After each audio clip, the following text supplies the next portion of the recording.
This story is from the perspective of a female. This encounter takes place when I was 13. I live in a very quiet village in Scotland, and this town has never had a kidnapping before that I know of, so I wasn't exactly prepared for this encounter. My parents asked me to run down to the local Tesco for essentials, such as bread and milk, etc., so I started walking the half-mile or so down the road. Since I am a really paranoid person, I normally keep a good eye on my surroundings, and I noticed something off. A black Mini is slowly driving behind me. I'm afraid to turn around again to see the driver, but I pick up my walking pace, and they also drive a little faster. In my head, I'm screaming, "I'm gonna die, I'm gonna die." I finally make it into the Tesco car park and practically sprint for the front doors. I probably look like an idiot, but when you think you're gonna get murdered, you run fast. I talked to one of the cashiers, who was a very nice, young lady, who looked like she was in her early 20s. I told her I thought I was being followed and pointed to the car so she could take a good look at the plate number, and she and her friends would look out for me. I felt a little better and made my way to the dairy aisle. I was scanning for the cheapest milk when there was a tap on my shoulder. I turned around to this 6'2" middle-aged man that had greasy black hair and was wearing a tracksuit to say, "Hey there, I just wanted to say that you are really beautiful. Very pretty." He took a few steps toward me. I, being a person who normally hates human interaction, started to cry silently, the tears just spilling down my face with no sound. He takes the opportunity to say, "Now there, stop crying. Don't want that gorgeous face of yours all wet. You and me should go down and have a drink together. What'd you say?" I'm so scared, but then I hear the cashier's voice behind him. She yells at him, asking what the hell he's doing. "Oh well, I'm just asking my beautiful girlfriend if she wants to have a drink at the bar. That's all." Girlfriend? Beautiful. I'm wearing a Hogwarts Hufflepuff hoodie that's too big for me and scruffy jeans and scruffy shoes. How the hell am I beautiful right now? I look up to the lady and whisper, "I'm 13. This is when she threatens to call the police. He backs off and says that this is all a big misunderstanding and he thought I was older. Then he turns and runs out of the store. The lady, whose name was Rachel, helped me gather the rest of my items since I was in a panic state and called the police and told them the guy's license plate number and called my parents to inform them that they should pick me up. I gave her my mom's number. I bought her a box of chocolates the next day to say thank you. I don't know what happened to the man, but I hope he's in the police custody, where he belongs.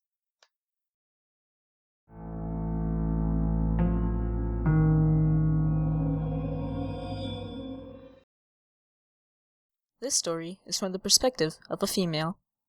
I was living in South Dakota, and my dad never really let me out of the house. My mom had passed away several months prior to this event, so he was very wary about what I did and where I would go. However, that day he'd had me drop him off at the casino, and I decided to go to the park. The driving age in South Dakota is 14, so that's why I was capable of driving him and myself to places. Once at the park, I walked over to a statue, and you know how you sometimes get that tingly feeling that someone's eyes are on you? I felt that, but completely brushed it off. So I moved on and kept walking. Later, a man approached me. He looked significantly older than me, and had a puppy. Me being me, I asked to pet the puppy. He agreed, but only if I walked around with him. Me being the naive teenager, I agreed. As we were walking, he started telling me how he'd seen me standing by the statue, and had been following me around the park and observing me. He pointed out to me that I have a sassy walk hard to replicate, that I flip my hair out of my face and brush my face back when I'm walking, that I recently got a haircut, that I'd recently dyed my hair, how my face shape looked Italian. Hell, he even got my bra size right, and it was kinda creeping me out, but I decided to keep walking with him. Another mistake of mine. He started telling me his worldly problems, and he mentioned his age, 26. I had already told him that I was 15. Then he started asking me about the age of consent in South Dakota, what the laws are for anyone who gets caught with a minor. This sets off a few warning bells in my head, but I'm a little too scared of him to do much. He seems really messed up to me. And later, he started telling me how he thinks of ways he would kill everyone he sees. This kinda confirmed his mental instability to me. The voices in his head were telling him how he could do it and not get caught, and I asked how he would be able to kill me. He said, "You seem so trusting. I would follow you, run your schedule, your routines, who you hang out with, where you'd like to go. When you're home alone, when you're around other people, and I would go to your house when you're home alone, and I'd knock. You're trusting. You'd open the door. I'd hit you over the head with the claw's side of a hammer, and drag you into your living room, slit your throat, dismember you, clean it all up, and all that would remain is a big black and red spot that used to be you. By this point, I was beyond terrified, and felt like I needed an excuse to leave. But since I didn't have one, I was kind of forced to stay around him. My dad wouldn't let me go home until he was done gambling, so I was a little stuck there. So I was just kinda trying to wander away from him. And then the man grabbed my hip, yanked me to him, and whispered in my ear, "Your hips feel nice, but I'd bet they'd feel even better in my grip if I pull you to me and bury my cock inside of you." And then my phone went off. It was my dad, telling me to get him from the casino, so I pretty much ran away from the guy, hopped in my car, and drove away. I never did tell my dad what happened, and I never did tell the police what he had said about how I'd die. I'm not sure if he's still out there, but I'm just hoping that he isn't.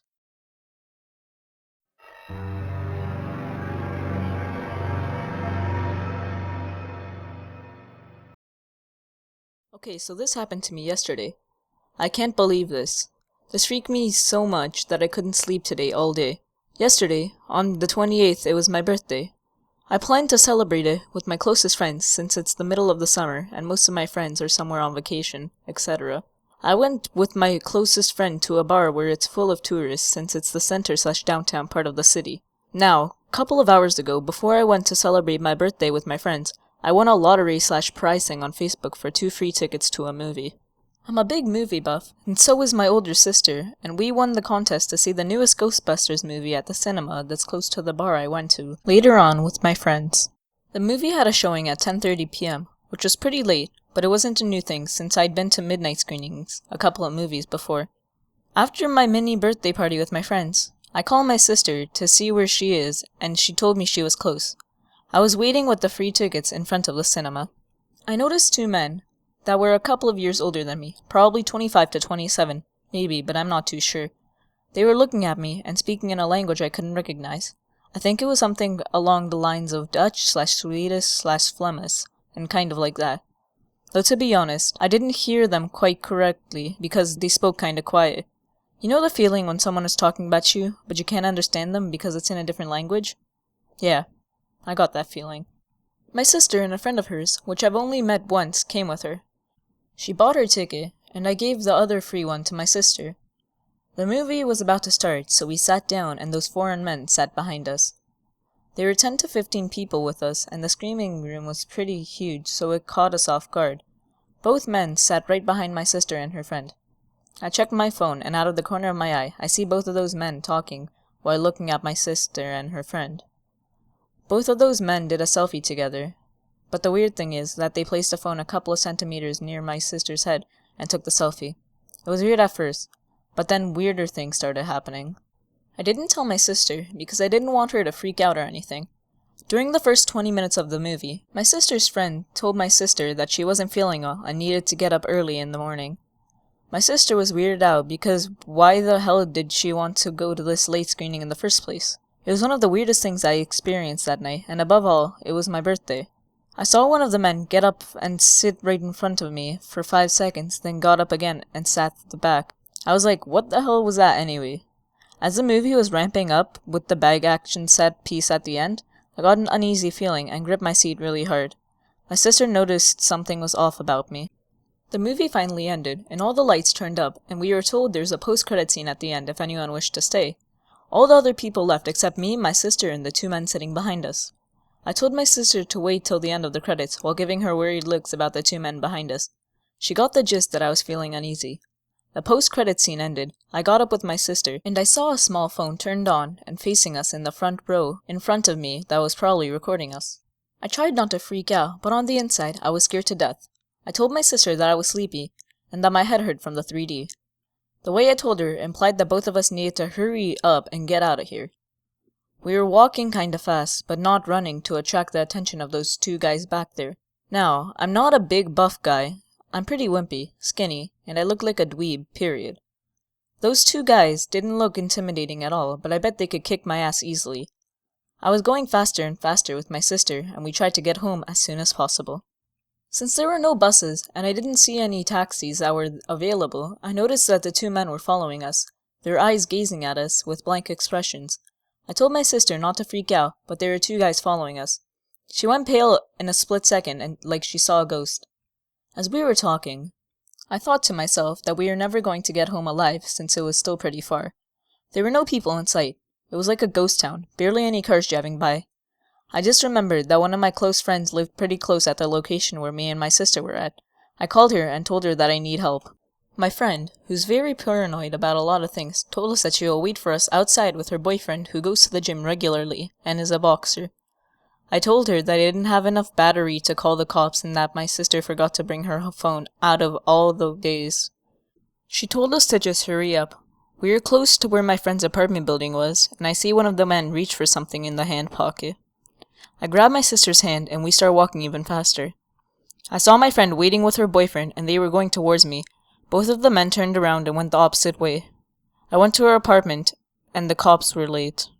I saw the two men again standing in front of my friend's building taking pictures. My friend's boyfriend took a picture of them and I told them that I know how they look and will report them to the police. They didn't respond. I was relieved, but I was still shaking. The police came after 20 minutes.